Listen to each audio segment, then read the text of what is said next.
پہاڑی زبان میں اپڈیٹ سنیے۔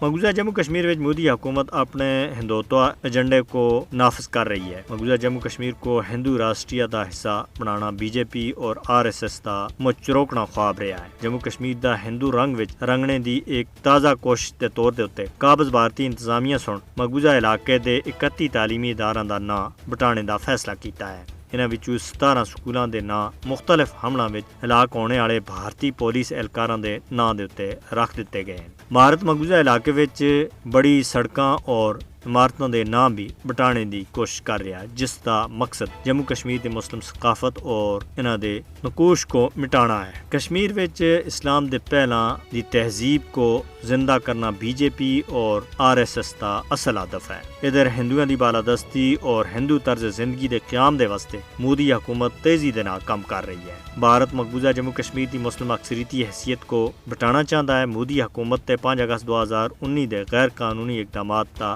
اصل مقصد ہی یہی سا کہ کشمیریاں دی شناخت اور وقار انہاں کولوں خسیا جلے۔ بھارت آخنا ہے کہ کشمیریاں دی شناخت ختم ہونے تھی صورت وچ انہاں دی تحریک آزادی کشمیر جڑی ہے وہ خود بخود ختم ہو جل سی، مگر مودی دی اے خواب کسی بھی صورت وچ شرمندہ تعبیر نہیں ہو سکتی۔ تا مودی دی راہ وچ حائل کشمیری عوام ہر حال وچ اپنی کنی شناخت اور ثقافت تے تحفظ دے واسطے پرعزم ہے۔ بھارتی حکومت تے شیطانی ہتھ کنڈے کشمیریوں کو اپنی منصفانہ جدوجہد تے کسی بھی صورت وچ روک نہیں سکتے۔